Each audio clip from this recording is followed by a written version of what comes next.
Hi guys, जैसा कि आप देख सकते हो ये आपके क्लास नाइन्थ का बी हाइव का lesson 6 that is my childhood by APJ Abdul Kalam and it is an extract from Wings of Fire. So in this video I will be providing you a full Hindi explanation. So बिना किसी देरी के चलिए शुरू करते हैं. I was born into a middle class Tamil family in Iceland town of Rameshwaram in the erstwhile Madras state. My father Jalaluddin had neither much formal education nor much wealth. APJ Abdul Kalam का जन्म कहाँ हुआ था? Middle class family में हुआ था, तमिलनाडु में. और उनका जो बर्थ प्लेस था वो था रामेश्वरम, एक छोटा सा आइसलैंड टाउन जो कि तमिलनाडु स्टेट में है. लेकिन at that point of time जब एपीजे अब्दुल कलाम जन्म हुए थे उस स्टेट का नाम तमिलनाडु नहीं, मद्रास के नाम से उस स्टेट को जाना जाता था. ठीक है. एपीजे अब्दुल कलाम के फादर का नाम था जलालुद्दीन और उसके फादर जो थे बहुत रिच नहीं थे, ज़्यादा वेल्दी नहीं थे, लेकिन और साथ ही साथ वो हाईली एजुकेटेड भी नहीं थे. बट इनके बावजूद उनके फादर में ये जो डिसएडवांटेजेस था उसके बावजूद उसके फादर जो थे उनके अंदर क्वालिटीज़ थी. और वो क्वालिटीज़ क्या थी? वो वाइज पर्सन थे और वो जेनरस थे. साथ ही साथ उनकी मॉम का नाम क्या था? आशियम्मा था. और आशियम्मा क्या करती थी? एपीजे अब्दुल कलाम के फादर की हर वक्त मदद करती थी. And she was a great support and help to him. APJ's mother was generous and kind hearted. और उनकी मॉम क्या थी? जनरस थी जैसे उनके पिता थे, काइंड हार्टेड थी जैसे उनके पिता थे. और एपीजे अब्दुल कलाम बताते हैं कि उनके घर में जितने मेंबर्स थे उनसे ज़्यादा बाहर के लोगों को वह खाना खिला देती थी. तो मतलब वो घर से जितने लोग होते थे उससे ज़्यादा तो वो बाहर के लोगों को खाना खिलाती थी as a kind gesture, right. Abdul Kalam के जो सिबलिंग थे वो उनके भाई बहन थे, बहुत थे, राइट. और वो अपने आप को डिस्क्राइब करते हैं एक छोटे से लड़के. और उनका चेहरा वो बताते हैं कि उनका चेहरा कुछ ज़्यादा खास नहीं था, एकदम कॉमन था. ठीक है. और इसके बावजूद क्या था? दूसरी तरफ क्या था? उनके माँ बाप जो थे, माता पिता, वो क्या था? गुड लुकिंग थे और बहुत टॉल हैंडसम थे. और एपीजे अब्दुल कलाम बताते हैं कि उन्होंने अपने गार्जियन की, पेरेंट्स की कोई भी फिजिकल जो क्वालिटीज़ होती वो इनहर्ट नहीं की थी. और एपीजे अब्दुल कलाम का जो एंसेस्ट्रल हाउस था वो बहुत पुराना था. और किस पुराना इस सेंस में बोला जाए क्योंकि वो 19th सेंचुरी में बना था. और वो किसका बना हुआ था? तो ब्रिक का बना हुआ था, ईंट का बना हुआ था और चूने का बना हुआ था. और उनका घर कहाँ था? तो ये घर लोकेटेड था मॉस्क स्ट्रीट, रामेश्वरम में. ठीक है. एपीजे अब्दुल कलाम के फादर जो थे बहुत ही सिंपल थे और स्ट्रिक्ट थे. और वो चाहते थे उनके बच्चे भी बहुत ही सिंपल और स्ट्रिक्ट लाइफ जिए. और वो नहीं चाहते उनके बच्चे क्या करें? फालतू चीज़ों में पैसे बर्बाद करें, फालतू जो एक्स्ट्रा कंफर्ट या लग्जरीज़ की चीज़ें होती हैं उनसे दूर रखें. वो पूरी करते थे सिर्फ ज़रूरत की चीज़ें जैसे खाना, सामान, कपड़ा, दवाइयाँ. और एपीजे अब्दुल कलाम इसके लिए बोलते हैं कि इसीलिए उनका बचपन उनका जो चाइल्डहुड था सिक्योर था, बोथ मैटरनली एंड इमोशनली. और वो उसके लिए बहुत थैंकफुल फील करते हैं क्योंकि उनके माता पिता ने उनको जो भी ज़रूरती थी, सही में ज़रूरत की चीज़ थी, वो पूरी की, कभी उस चीज़ों में कमी नहीं होने दी. So APJ Abdul Kalam thankful थे अपने माता पिता के लिए.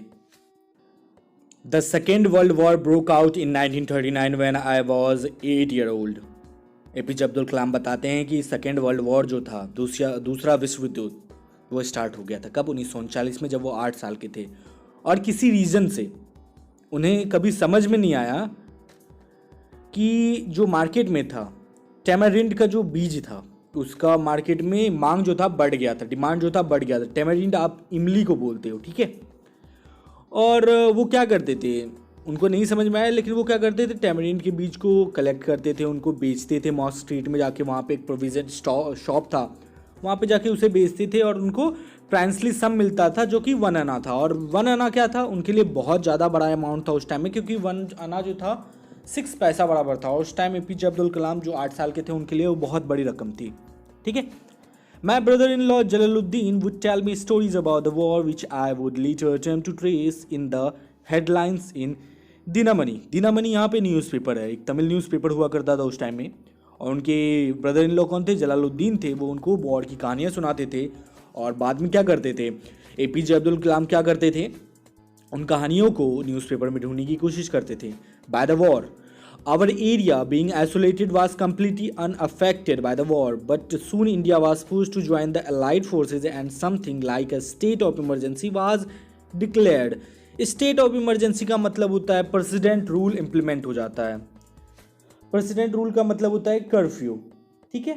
सो उनका जो रामेश्वरम जो था वो एक छोटा सा आइसलैंड था और ज़मीनों से दूर था, ज़मीनी इलाकों से दूर था, तो कुछ टाइम तक वहाँ पे अफेक्ट नहीं हुआ। लेकिन कुछ टाइम बाद क्या हुआ, इंडिया को वॉर में अलाइड फोर्सों के साथ ज्वाइन होना पड़ा और उसमें के बाद क्या हुआ, इफेक्ट पड़ने लगा। और सबसे पहला इफेक्ट क्या पड़ा, तो पड़ा क्या, प्रेसिडेंट रूल जो था वो इम्प्लीमेंट हो गया और पूरे कंट्री में कर्फ्यू लग गया। उसके बाद क्या हुआ, जो सबसे पहला इम्पैक्ट पड़ा वर्ल्ड वॉर 2 का रामेश्वरम के लोगों पर, वो क्या था, रामेश्वरम में अब ट्रेन नहीं रुक रही थी। जो रामेश्वरम के लिए जो ट्रेन चलती थी, उस हॉल्ट जो होती थी वो वहाँ बंद हो गया था, वो रुक गया था। अब क्या हो रहा था, इंडिया से ट्रेन आती थी और डायरेक्ट धनुषकोडी जाती थी, रामेश्वरम नहीं रुकती थी। पहले India Rameswaram then Dhanushkodi, but अब क्या हुआ, इंडिया से डायरेक्ट धनुषकोडी और रामेश्वरम में स्टॉपेज नहीं था, स्टेशन पे स्टॉपेज नहीं था। और रामेश्वरम के लिए जो न्यूज़पेपर आता था वो क्या करते थे, चलती ट्रेन से ही फेंक दिया जाता था। और जिसमें क्या होता था, एपीजे अब्दुल कलाम के जो कज़न थे शमसुद्दीन, वो न्यूज़पेपर डिस्ट्रीब्यूट करते थे रामेश्वरम में। सो ट्रेन तो रुकना बंद हो गया था, तो चलती ट्रेन से उन्हें पकड़ने के लिए, हेल्प के लिए कोई चाहिए हुआ था, तो एपीजे अब्दुल कलाम ने उनकी मदद की और उस बंडल को कैच करने में, डिस्ट्रीब्यूट करने में मदद की। और इस तरह एपीजे अब्दुल कलाम ने अपने लाइफ का सबसे पहला अर्निंग जो था वो कमाया, सैलरी कमाई। और 50 साल बाद, हाफ अ सेंचुरी लेटर, 50 साल बाद, I can still feel the surge of pride in earning my own money for the first time. और वो बताते बताते फील करते हैं, प्राउड फील करते हैं कि 50 साल बाद ही मुझे जब याद आता है कि मैंने किस तरह अपनी पहली सैलरी कमाई थी, तनख्वाह कमाया था महीना का, मुझे बहुत अंदर से गर्व, प्राउड फील होता है। Every child is born with the inherited characteristic in a specific socio-economic and emotional environment and trained in certain ways by figure of authorities। यहाँ पे word of expression है figures of authorities, इसका मतलब आपको समझना ज़रूरी है। इसका मतलब होता है a person who has the power to give orders or make decision। या आपके पेरेंट्स हो सकते हैं, आपके टीचर हो सकते हैं, आपके एल्डर हो सकते हैं। सो एवरी चाइल्ड, हर एक बच्चा क्या करता है, कैरेक्टरिस्टिक लेता है किसी ना किसी से, राइट, अपनी गार्जियन से, पेरेंट्स से। So I inherited honesty and self discipline from my father, from my mother. APJ Abdul Kalam बताते हैं कि उनको ऑनेस्टी और सेल्फ डिसिप्लिन किन से मिला, माँ बाप से मिला। I inherited faith in goodness and deep kindness and so did my 3 brothers and sister. और उन्होंने क्या लिया, उन्होंने गुडनेस, डीप काइंडनेस जो है किन से लिया, अपने माता पिता से लिया, और साथ ही साथ उनके जो 3 भाई बहन थे उन्होंने लिया। और एपीजे अब्दुल कलाम बताते हैं I had 3 close friends in my childhood. उनके 3 फ्रेंड थे बचपन में। नाम क्या था, Ramananda Shastri, Aravindan and Shiva Prakasam. All these boys were from orthodox Hindu Brahmin family. Orthodox का मतलब आप समझ लो कट्टर, स्ट्रिक्ट जो होते हैं, एकदम प्योर हिंदू, उस फैमिली से बिलोंग करते थे। एज चिल्ड्रेंस, जब वो बच्चे थे उन्हें कभी फील नहीं हुआ, वो बचपन में उनकी दोस्ती इतनी गहरी थी कि उन्हें कभी फील नहीं हुआ कि वो लोग हिंदू हैं या मुस्लिम हैं, क्योंकि एपीजे अब्दुल कलाम मुस्लिम थे। और उन्हें बीच में कभी भी दोस्ती नहीं आई, ना वो बड़े हुए तब भी कभी इन सब रिलीजन जैसी चीज़ें उनके दोस्ती के बीच में नहीं आई, क्योंकि उनसे ऊपर था। और in fact Ramananda Shastri was son of पक्षी लक्ष्मणा शास्त्री। उनके पिता कौन थे, पक्षी लक्ष्मणा शास्त्री थे, जो कि हाईएस्ट प्रीस्ट थे रामेश्वरम टेम्पल, जो कि बहुत फेमस है साउथ में। Later he took over the priesthood of Rameswaram temple from his father. और बाद में उन्होंने क्या किया, जो रामानंदा शास्त्री थे उन्होंने अपने पापा की जगह ले ली, अपने पिता की जगह ले ली। कहाँ पे, रामेश्वरम टेम्पल में, हाईएस्ट प्रीस्ट की, right. Aravindan went into business of arranging transport for visiting pilgrims. Pilgrims आप बोल सकते हो ऐसे जो पूजनीय स्थान होते हैं, पूजनीय स्थान, राइट। सो उन्होंने, अरविंदम ने वो बिजनेस पकड़ लिया जिसमें ट्रांसपोर्टेशन का था। और शिव प्रकाशन क्या बन गए, वो एक कैटरिंग कॉन्ट्रैक्टर बन गए। कहाँ पे, सदर्न रेलवेज में। During the annual Shri Seetharama Kalyanam ceremony. Kalyanam का मतलब होता है मैरिज। तो सीताराम की जो शादी वाली एक फेस्टिवल होता है, जो कि बहुत बड़ा फेस्टिवल होता है। Our family use to arrange boat with special platform for carrying idols of the lord from the temple to the marriage site. उनके फैमिली क्या करती थी, अरेंज करती थी बोट को, जिसपे क्या होता था, एक स्पेशल प्लेटफॉर्म बनाया जाता था जिसपे लॉर्ड रामा की स्टैचू रखी जाती थी, जो कि टेम्पल से मैरिज साइट जाती थी नाव के through, right. Situated in the middle of pond called Rama Tirtha which was near our house. और रामा तीर्था जो था, रिवर जो था, पॉन्ड जो था, वो क्या था, एपीजे अब्दुल कलाम के घर के बगल में था। Events from Ramayana and from the life of prophet where the bedtime stories my mother and grandmother would tell me the children in our family. और उनके फैमिली में कभी भी ऐसा भेदभाव नहीं था। उन्होंने बचपन में सोते वक्त कौन सी कहानियां सुनी थी, तो रामायण सुनी थी। उन्होंने कहानी किसकी सुनी थी, प्रॉफिट की लाइफ के बारे में उन्होंने कहानी सुनी थी, उनके माँ से, उनकी दादी माँ से, बचपन में। One day when I was in 5th standard at the Rameswaram elementary school. So APJ Abdul Kalam क्या थे, अब एक कहानी के बारे में बता रहे थे, और वो अपने एक पास्ट की कहानी के बारे में बता रहे हैं। और वो क्या करते थे, वो कैप पहनते थे, क्योंकि वो मुस्लिम कम्युनिटी से बिलोंग करते थे, राइट, मुस्लिम फैमिली से बिलोंग करते थे, तो वो कैप पहनते थे ताकि पता लग पाए कि वो मुस्लिम हैं। और उनके फ्रेंड क्या थे, रामानंदा शास्त्री थे। वो सन किसके थे, बेटे किसके थे, priest of Rameshwaram temple, belonged to a Hindu Brahmin family and used to wear the sacred thread worn by Brahmin। जनेऊ पहना जाता है ब्राह्मण्स में, right. When these children were in class 5, जब वो 5 क्लास में थे, new teacher came into the class। APJ Abdul Kalam recalls an incident which happened then। और जब वो 5 क्लास में थे, 5वीं क्लास में थे, तो उनकी क्लास में एक नया टीचर आया। फिर क्या हुआ, और उसके बारे में could not stomach a Hindu priest and sitting with a Muslim boy। Abdul Kalam मतलब जो नया टीचर आया वो बर्दाश्त नहीं कर पाए कि एक हिंदू पुजारी का बेटा एक मुस्लिम के साथ बैठा हुआ है। और सोशल रैंकिंग का इमेज बनाते हुए उन्होंने क्या किया, मुझे एपीजे अब्दुल कलाम को पीछे की सीट पर जाने बोला, और मुझे बुरा लगा और रामानंदा को भी बुरा लगा। He looked utterly downcast as I shifted to my seat in the last row।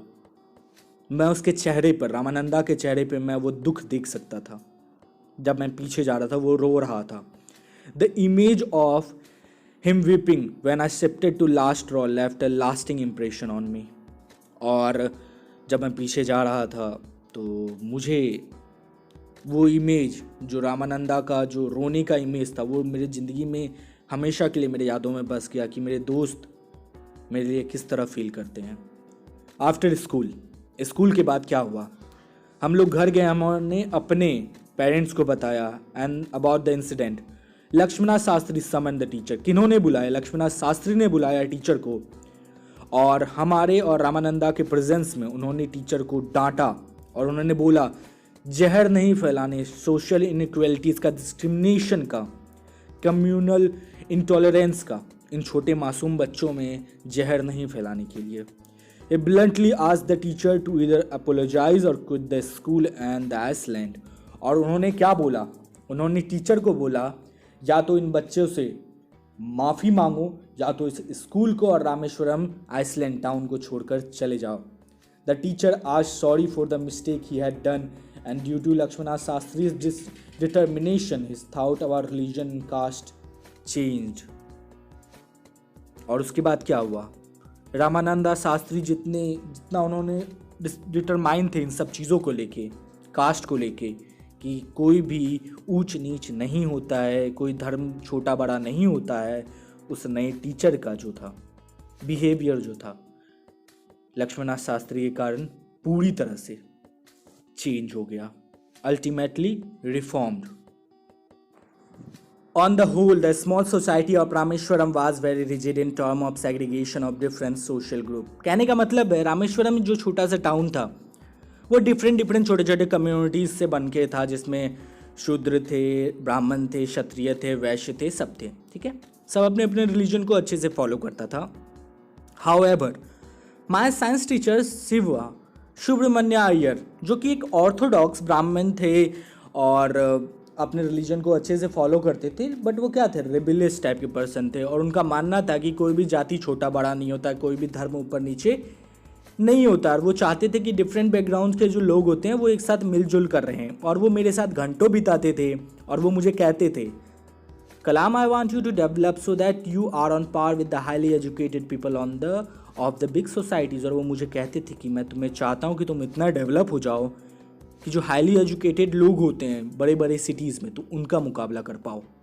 एक दिन he invited me to his home for a मील.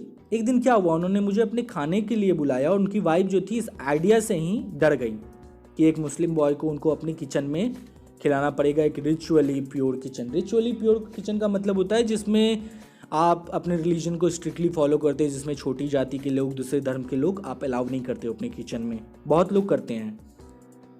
और उसके बाद क्या हुआ, और वो डर गई कि उनके किचन में किसी दूसरे धर्म के मुस्लिम बॉय को खाना खिलाना पड़ेगा उन्हें. तो उन्होंने क्या किया, मुझे खाना खिलाने से मना कर दिया. उन्होंने मना कर दिया कि मैं एपीजे को खाना नहीं खिलाऊंगी. उसके बाद सुब्रमण्य, वो जो थे उनके टीचर जो थे शिवा सुब्रमण्य अय्यर जो सर थे, वो ना ही अपसेट हुए ना ही एंग्री हुए किन पे, अपनी वाइफ पे, but instead serve me with himself. और उन्होंने क्या किया, उन्होंने खुद से खाना परोसा. He himself served food to APJ and sat down beside him to eat. और वो उनके साथ बैठ गए खाना खाने उनके बगल में. और उनकी वाइफ जो थी वो कहाँ थी, किचन डोर के बगल में खड़ी हो गई. और वो एपीजे अब्दुल कलाम जब खाना खा रहे थे तो उनको देख रही थी चुपचाप. और एपीजे अब्दुल कलाम कहते हैं कि उन्हें फील हुआ कि उनकी वाइफ, उनके टीचर की वाइफ को ऐसा कभी नहीं लगा, कोई भी डिफरेंस नज़र नहीं आया कि किस तरह एपीजे अब्दुल कलाम ने खाना खाया, किस तरह उन्होंने पानी पिया, या किस तरह खाना खाने के बाद उन्होंने फ्लोर को साफ किया. He wants to highlight the religion does not matter as it does not alter the way in which a person eat food. When I was leaving his house, Shiva Subramaniam invited me to join him for dinner again the next weekend. और जब मैं घर जा रहा था, जब वहाँ से निकल रहा था, तो मेरे टीचर ने मुझे फिर से अगले वीकेंड में खाना खाने को बुलाया. और मेरा जो डाउट था उसे, एपीजे अब्दुल कलाम का जो डाउट था उसे देखते हुए उन्होंने बोला, he told me not to get upset saying. और उन्होंने बोला कि तुम अपसेट मत हो. और उन्होंने कहा, अगर तुमने एक बार डिसाइड कर लिया कि तुम इस सिस्टम को चेंज करना चाहते हो, तो इन सब जो प्रॉब्लम, छोटी मोटी प्रॉब्लम आएंगी, इनको टैकल करना, फेस करना, कन्फ्रंट करना तुम्हें सीखना पड़ेगा. और उसके बाद क्या हुआ, when I visited his house the next week, और जब मैं अगले वीक उनके घर गया तो उन्होंने क्या देखा, शिवा सुब्रमण्य की जो वाइफ थी उन्होंने अपने साथ एपीजे अब्दुल कलाम को अपने साथ वो किचन में लेके गई. और इस बार उन्होंने अपने हाथ से एपीजे अब्दुल कलाम को खाना खिलाया.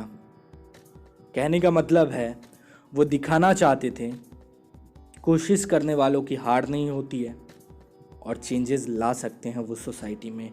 उनके टीचर एपीजे अब्दुल कलाम को ये सिखाना चाहते थे और वो चेंज दिखाना चाहते थे जो उनको दिखा, जो दिखा सकते थे. और क्या हुआ उसके बाद, then the second world war was over and India freedom was imminent.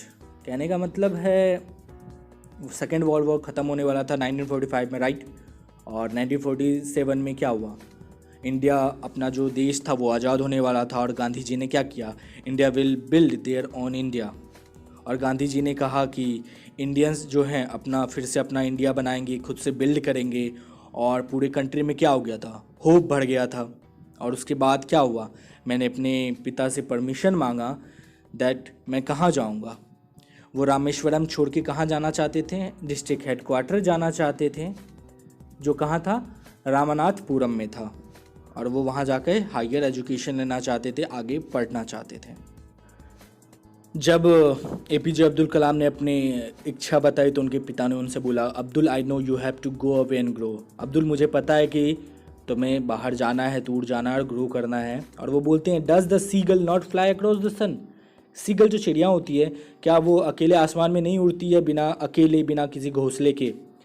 He quoted Khalil Gibran to my hesitant mother. उन्होंने उनकी मॉम, जब उनकी मॉम को पता लगा कि APJ Abdul Kalam higher education के लिए बाहर जा रहे हैं, तो उनकी मॉम अपसेट हो गई. और उनके पिता ने उनको खलील गिब्रान की एक पोएम सुनाई जिनका नाम है योर चिल्ड्रन. और वो बोलते हैं, your children are not your children. जो तुम्हारे बच्चे हैं वो तुम्हारे बच्चे नहीं हैं. They are the son and daughter of life's longing for itself. वो किसके बच्चे हैं, वो ज़िंदगी के बच्चे हैं. They come through you but not from you. वो तुम्हारे माध्यम से आते हैं बट तुमसे नहीं आते हैं। You may give them your love but not your thoughts. तुम उन्हें अपना प्यार दे सकते हो बट उनका ख्याल कभी मत दो, क्योंकि उनका अपना ख्याल होता है। उन्हें अपने तरीके से ज़िंदगी जीने का हक है, तो उन्हें आज़ादी दो। सो गाइज, ये था आपका an extract from wings of fire my childhood. I hope आपको समझ में आया होगा। अगर कहीं भी कोई भी प्रॉब्लम हो, you can ask me by commenting. तो अगर कहीं प्रॉब्लम होगा तो प्लीज़ पूछिएगा। एंड हाँ, लेसन का क्वेश्चन आंसर जो है वो भी मैं आपको डिस्क्रिप्शन में दे दूँगा। एंड जो ये क्वेश्चन है, मतलब ये जो लेसन है, इसका आपको कितने नंबर का क्वेश्चन बनाना है वो बता दे रहा हूँ। आपको question number 5 and question number 3, मतलब क्वेश्चन नंबर 3 एंड 5 का जो है आपको आंसर देना है कमेंट करके, ठीक है। सो तब तक के लिए ख्याल रखें, पढ़ाई करते रहें, मिलते हैं अगले वीडियो में।